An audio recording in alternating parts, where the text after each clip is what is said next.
Hey guys, how's it going? My name is Adam. Today I'm going to show you how to fix Telegram. Please check your internet connection and try again.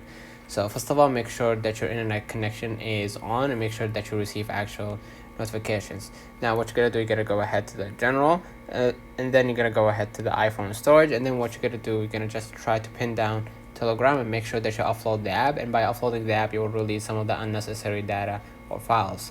So get back to the general, and then what you're going to do next, you're going to go ahead to the language and region, and then just go ahead and click the region and then select the region that you're actually in, or change the location.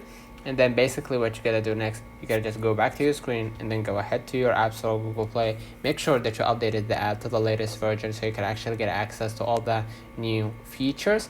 And then basically what you're going to do next, you're going to just go ahead and open up Telegram and start adding your number and get the notification or verify your phone number. So let me know in the comments if this video helped you. Don't forget to like and subscribe, and thank you for watching.